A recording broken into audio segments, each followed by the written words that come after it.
할렐루야. 오늘 성경 말씀 데살로니가 후서 2장 보겠습니다. 데살로니가 후서 2장 보겠습니다. 형제들아, 우리가 너희에게 구하는 것은 우리 주 예수 그리스도의 강림하심과 우리가 그 앞에 모임에 관하여 영으로나 또는 말로나 또는 우리에게서 받았다 하는 편지로나 주의 날에 이르렀다고 해서 쉽게 마음이 흔들리거나 두려워하거나 하지 말아야 한다는 것이라. 누가 어떻게 하여도 너희가 미혹되지 말라. 먼저 배교하는 일이 있고 저 불법의 사람 곧 멸망의 아들이 나타나기 전에는 그날이 이르지 아니하리니 그는 대적하는 자라 신이라고 불리는 모든 것과 숭배함을 받는 것에 대항하여 그 위에 자기를 높이고 하나님의 성전에 앉아 자기를 하나님이라고 내세우느니라. 내가 너희와 함께 있을 때 이 일을 너희에게 말한 것을 기억하지 못하느냐. 너희는 지금 그로 하여금 그의 때에 나타나게 하려 하여 막는 것이 있는 것을 아나니 불법의 비밀이 이미 활동하였으나 지금은 그것을 막는 자가 있어 그 중에서 옮겨질 때까지 하리라. 그때 불법한 자가 나타나리니 주 예수께서 그 입의 기운으로 그를 죽이시고 강림하여 나타나심으로 패하시리라. 악한 자의 나타남은 사탄의 활동을 따라 모든 능력과 표적과 거짓 기적과 불의의 모든 속임으로 멸망하는 자들에게 있으리니 이는 그들이 진리의 사랑을 받지 아니하여 구원함을 받지 못함이라. 이러므로 하나님이 미혹의 역사를 그들에게 보내사 거짓 것을 믿게 하심은 진리를 믿지 않고 불의를 좋아하는 모든 자들로 하여금 심판을 받게 하려 하심이라. 주께서 사랑하시는 형제들아, 우리가 항상 너희에 관하여 마땅히 하나님께 감사할 것은 하나님이 처음부터 너희를 택하사 성령의 거룩하게 하심과 진리를 믿음으로 구원을 받게 하심이니 이를 위하여 우리의 복음으로 너희를 부르사 우리 주 예수 그리스도의 영광을 얻게 하려 하심이니라. 그러므로 형제들아, 굳건하게 서서 말로나 우리의 편지로 가르침을 받은 전통을 지키라. 우리 주 예수 그리스도와 우리를 사랑하시고 영원한 위로와 좋은 소망을 은혜로 주신 하나님 우리 아버지께서 너희 마음을 위로하시고 모든 선한 일과 말에 굳건하게 하시기를 원하노라. 아멘. 할렐루야. 아멘. 데살로니가 후서 2장의 내용들은 되게 우리가 멸망하는 자, 여기는 보면 3절에 멸망의 아들이 나타나기 전까지는 그리스도의 강림이 없다, 이런 얘기예요. 우리 종말론적 신앙관을 가져야 된다, 제가 몇 차례나 말씀드리고 있죠. 거의 신약에서는 그런 얘기 많이 하는 것 같아요. 물론 구약에서도 하고 있고요. 우리 1992년인가 있었잖아요. 우리 휴거가 일어난다고 모여가지고 밤새도록 기도하는 무리가 있었죠. 사실 예수님이 강림하시면 이 세상의 삶은 끝나는 거죠. 우리가 다 정리가 돼요. 새하늘과 새 땅의 삶이 이제 이어질 수 있다라는 생각을 하기 때문에 여태껏 우리가 해왔던 이러한 방식, 우리의 삶이 이제 끝나고 새롭게 시작한다. 그래서 과거와 현재의 삶이 무의미해지는 것은 아닌가, 이런 생각을 하게 되거든요. 그래서 데살로니가 교회가 참 그런 면에서 믿음이 좋은데 한편으로 그 믿음이 지나치면 아무것도 안 하게 되죠. 오히려 방탕하게 될 수도 있고요. 그런 문제를 지금 계속 얘기를 해주는 것 같아요. 지금 데살로니가 전후서에서. 왜 이런 배경이 있습니까? 그러면 로마가 확장 정책을 하고 있죠. 지금 소위 말해서 공화정, 원로원이라는 어떤 공동 통치 제도에서 황제가 통치하는 걸로 바뀌고 있고, 황제들이 지금 좀 전횡을 입삼고 있죠. 그리고 또한 이 사람들이 적극적으로 확장 정책을 하면서 이방인들과 전쟁을 하게 되기 때문에 굉장히 좀 어수선한 분위기가 되는 것이죠. 전쟁을 통해서 막대한 전리품을 얻어도 인플레가 생기고 또 반대로 쫄딱 망해도 인플레가 생기죠. 쉽지 않은 거예요. 사실 종교가 우리의 신앙이 우리의 현세의 삶을 살아가는 데 있어서 굉장히 절대적인 영향력을 주면 좋을 텐데 그렇게 큰 영향력은 없지요. 현재 21세기에는. 왜냐하면 잘 먹고 잘 살아요. 절대 빈곤이라는 개념을 우리가 벗어났다라고 얘기하잖아요. 상대적 빈곤이라고 얘기하는 것 같아요. 대한민국도. 물론 우리 복지의 사각지대가 너무 많죠. 고독사 하시는 분도 많고 또 자살하시는 분도 많고요. 우리만 그러냐면 그런 사람들 천지에 가득하죠. 온 세계에 가득해요. 일본 사람들은 체면을 굉장히 우리보다 더 중시하는 것 같아요. 가족한테 피해도 주기 싫다고 그래서 하룻밤 사이에 그냥 자기의 모든 흔적을 다 지우고 잠적해버리는 사람도 있다 그러잖아요. 그래서 정책적으로 그런 사람들도 복지의 테두리 안에 있을 수 있도록 가족한테 연락을 안 하고 이렇게 챙겨주기 시작했다라는 뉴스를 좀 근래에 좀 본 것 같기도 해요. 저희도 그렇죠. 가족의 부양 의무를 절대시하던 데에서 조금씩 완화하는 식으로 가고 있죠. 예전 같으면 부모의 어떤 빚이나 가족 간의 빚을 형제자매가 다 갚아야 되는, 친척이라는 이유로 갚아야 되는 그런 것들이 있었잖아요. 근데 많이 약화가 됐죠. 지금 이 당시도 그런 사태가 아닌가 싶어요. 상태이기 때문에 AD 1세기에 지금 이런 일들이 벌어지고 있는 것 같다는 생각이 듭니다. 데살로니가 후서 2장 1절에서는 형제들아 우리가 너희에게 구하는 것은 우리 주 예수 그리스도의 강림하심과 우리가 그 앞에 모임에 관하여 너희가 들은 소식이 있잖아. 말 우리에게서 받았다는 편지를 통해서 주의 날이 이르렀다 해서 마음이 흔들리거나 두려워하거나 하지 말아야 한다라고 얘기를 해요. 그래서 좀 어려워요, 이게. 우리가 발은 현실에 딛고 눈은 들어서 하늘을 바라보라 이렇게 얘기하잖아요. 이상을 바라보라 그러잖아요. 신앙도 사실은 그래요. 우리가 내일 하나님 앞에 불려올지라도 그 순간까지 우리의 삶 가운데서 최선을 다해야 된다. 이게 어찌면 보면은 우리에게 주어진 사명이고 소명인 것 같아요. 세상 사람들은 그렇게 살지는 않죠. 소위 말해서 지구의 종말에 가까울수록 사람들은 폭동 일으키고 살인하고 강간하고 자기 쾌락대로 살아가려고 그런 것들이 많이 있죠. 그런 사태가 있을 것이라고 예견하고 있잖아요. 일본 사람들은 굉장히 언론 통제가 잘 되고 있는데 쓰나미 같은 거 일어나서 사람들 막 죽고 그럴 때 사람들이 같이 막 으쌰으쌰 해갖고 도와주려고 그런다. 또 일본 사람들에게 학이 특별하게 소망을 상징하기 때문에 학 접어갖고 막 일상생활에 쓸모는 전혀 없지만 막 보내주고 막 그러잖아요. 근데 한편으로 우리가 인터넷이 발달하고 일본의 실체에서 점점 안 되게 되니까 일본 사람들은 돈을 은행에다 넣지 않고 개인 금고에다가 보관한다. 그래서 쓰나미가 일어난 데에서 일부 불량한 사람들이 가가지고 금고를 막 찾아갖고 거기서 돈을 자기 거 다 하는 것들을 막 보여주고 있죠. 우리도 문제지만 일본이나 중국이나 러시아나 대만이나 다 문제투성이에요. 얼마나 웃기고 얼마나 말도 안 되는 짓들 하고 사는지 몰라요. 그래도 우리가 우리 대한민국을 이렇게 더 성숙하고 더 살기 좋은 곳으로 바꿔나가기 위해서 국민 한 사람 한 사람들이 노력해서 더 발전돼 가고 있는 것이죠. 신앙생활도 마찬가지.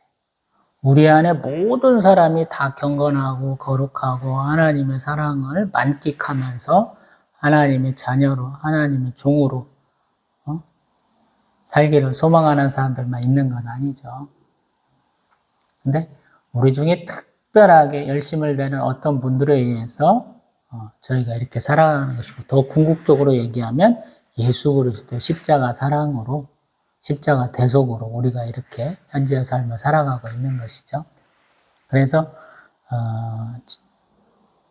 제가 디모데후서 1장 말씀 많이 인용하는데, 두려워하지 말고 하나님에 대한 믿음으로 또 사랑으로 이렇게 그날까지 우리가 살아가야 되는 것이죠. 지금 창세기를 다루고 그 다음에 에스라, 느헤미야, 에스더, 역대상, 또 그 앞에는 다니엘서를 다 넣어봤죠. 다니엘에게 하나님 복 주셔서 이사야, 에레미야, 에스겔에 꾸었던 그런 환상에 맞먹을 만큼 엄청난 환상을 많이 보여주셨죠. 이스라엘이 어떤 일을 겪을지, 세계가 어떤 강대한 나라들이 계속 생겼다가 없어질지를 다 보여주셨잖아요. 그리고 이스라엘의 멸망에 가증한 것이 성전에 선다라는 말씀을 주셨던 것처럼, 여기도 지금 사도 바울을 통해서 어떤 일 전까지는 예수님의 재림, 강림이 없다라고 얘기를 해요. 그 구체적인 것이 3절, 4절 정도에 나와 있죠. 불법의 사람, 멸망의 아들이 나타나야 된다. 그는 대적하는 자다. 또 자기를 높여서 하나님의 성전에 앉아 자기를 하나님이라고 내세워야 된다. 그 사람이 되기 전까지는 멸망하지 않는다. 그래요.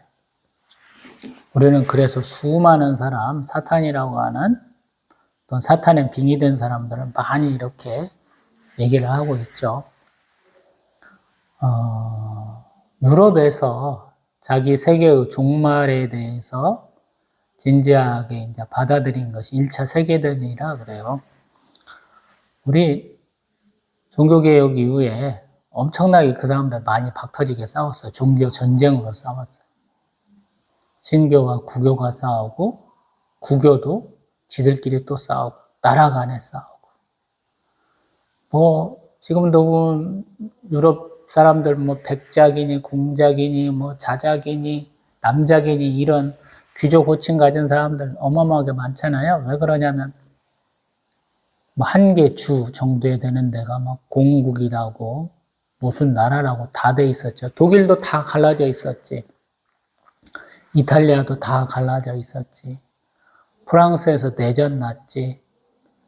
스페인은 2차 세계대전 때까지도 내전 나고 난리도 아니었잖아요. 지금 유고슬라비아 공화국도 지금, 거기도 다 갈라졌잖아요. 그런 거랑 똑같은 거야. 옛날에는 다 갈라져 있었어. 그 사람들이 싸우고 또 싸우고 또 싸우면서 하나의 나라로 엮어져 가는 거죠. 그러다가 이념 대결을 통해서 공산국가, 오늘 자유주의 국가로, 자유민주주의 국가로 이렇게 딱 또 진영을 나누기도 하고요. 2차 세계대전 이후에. 지금 그러다 보니까 우리가 이렇게 추정하는 사탄은 누구냐, 이런 얘기를 지금도 많이 하고 있는 것이죠. 그러면서 뭐라고 하냐면, 우리 7절, 불법의 비밀이 이미 활동하였으나 지금은 그것을 막는 자가 그 중에서 옮겨질 때까지 하리라라는 거. 아직은 막고 있다는 거예요. 그래서 항상 밀레니엄, 1000년쯤 지나면 세계가 망할 거야. AD 1000년경 부분에도, 2000년경 부분에도 그런 일들이 더 많아지는 거죠. 근데 아직도 안 오시고 계시죠? 우리는 충분히 교유의 시대, 환란의 시대라고 여기고 있거든요. 이미 사단마귀가 역사하기 시작했어요. 성도들은 막 핍박을 하고 고난이 시작됐어요. 예수님 지금이라도 강림하시기에 충분한 여건이 됐다라고 우리는 여기기도 하거든요. 근데 안 오시죠. 왜 그러겠어요? 많은 분들이 얘기하고 있고 저도 동의하는데, 저 같은 놈도, 저 같은 죄인도 회개하고 자복하고 중생의 삶을 살아라 라고 기회를 한 번 더 주시는 것이죠. 그래서 감사한 거예요. 막아주시는 거예요. 세계의 종말을. 하나님 이런 은혜를 많이 베푸시죠. 에덴 동산에서 우리 뱀에게 유혹받은 아담과 하와를 죽일 수 있는데 하나님은 그냥 쫓아내신 걸로 말고, 또 하나님의 아들들에 의해서 죄악이 막 퍼져갈 때도 홍수를 통해서 노아와 가족은 살리신 하나님이시죠. 그리고 그러한 하나님의 긍휼하심이 예수 그리스도의 십자가 구속으로 더 확장되고 구체화됐죠. 그래서 하나님은 항상 우리를 최대한 살리시려고 우리가 스스로 하나님 앞에 나와서 저희가 죄인이다 라고 회개하기를 바라시는 거죠. 그래서 우리 세도 요한이나 우리 예수님께서 회개하라 천국이 가까이 왔느니라 라고 회개를 촉구하시고 여기까지 오게 된 것이죠. 그 다음에 지금 보면 8절, 주 예수께서 그 입의 기운으로 그 불법한 자를 죽이시고 강림하여 나타나심으로 그러한 일들을 패하시겠다라는 거예요. 우리의 종말, 이 세계의 종말과 함께 새하늘과 새 땅의 시작을 얘기하시고 계시는 거죠. 그 다음에 9절, 악한 자와 나타남은 화탄의 활동을 따라 모든 능력과 표적과 거짓 기적과 불의의 모든 속임으로 멸망하는 자들에게 이르리니 이는 그들이 진리의 사랑을 받지 아니하여 구원을 받지 못합니다. 아멘. 그리고 또한 11절, 하나님이 미혹의 역사를 그들에게 보내사 거짓 것을 믿게 하시면 진리를 믿지 않고 불의를 좋아하는 모든 자들로 하여금 심판을 받게 하려 하심이라. 아멘. 구원하시려고 손도 내밀고 또 미혹의 어떤 구실도 주신다라는 거, 수단도 주신다 이런 표현을 해요. 우리는 하나님이 축복의 하나님이니까 오로지 예수님만 보내셔가지고 우리를 구원하시려고 하셔 그러는데 성경은 그렇게 얘기 안 한다는 거예요.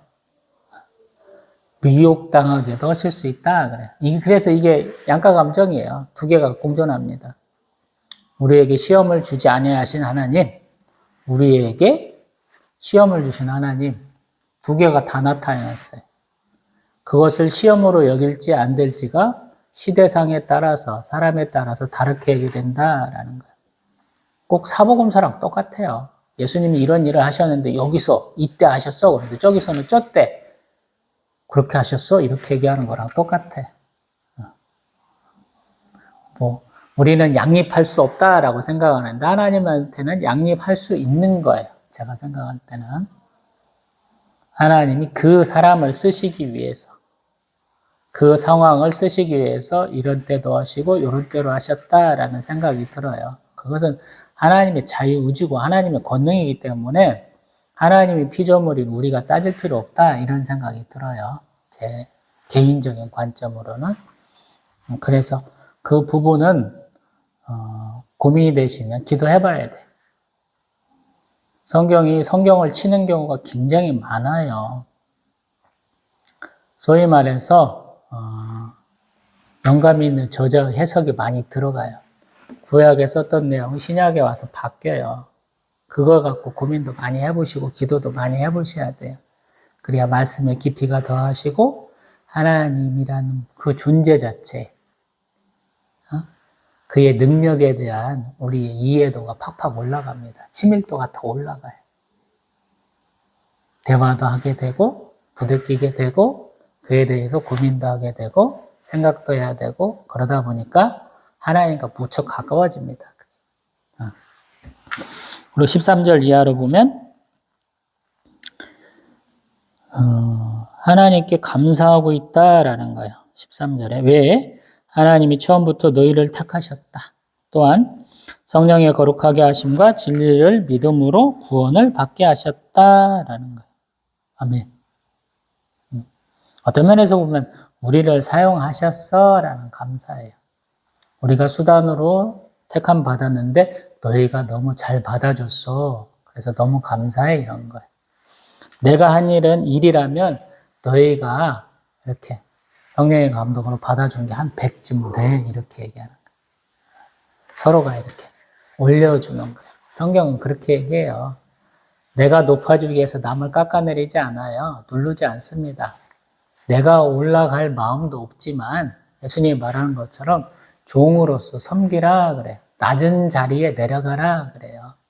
그러면 당연하게 주인이 당신 이리 높은 자리로 올라와서 앉으세요 라고 말하는 것과 똑같다는 거예요. 그래서 또한 15절에 형제들아 굳건하게 서서 말로나 우리의 편지로 가르침을 받은 전통을 지켜라 라는 거예요. 전통. 우리 갈라디아에서도 얘기하지만 율법에 너무 그렇게 매달리지 말라는 거예요. 또 종말이 왔어 라는 게 너무 그렇게 매달려가지고 그냥 너무 침울하거나 너무 나태하거나 너무 흥분하지 말라 이런 표현이죠. 그리고 또 뭐라고 그러냐면 하나님 아버지께서 너희 마음 유로하시고 모든 선한 일과 말에 굳건하게 하시길 원하노라 라고 축복해 주고 있다. 이게 참 중요해요. 축복을 잘할 수 있어야 내가 축복받아요. 성경에 이런 부분이 굉장히 많아요. 구약에서부터. 하나님의 이름으로 축복하면 나도 축복받는다. 이게 기본적으로 우리 삶 가운데, 우리 언어 생활 가운데 익숙해져야 돼. 제가 좀 그런 걸 못하죠. 왜 축복기도 안 해주냐고.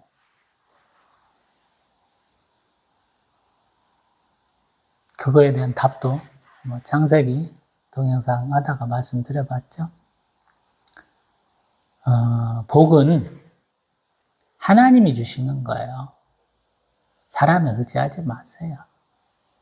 본인이 출석하고 적을 두고 있는 교회 담임 목사들은 그냥 하나님의 축복의 통로고 축복의 수단이에요.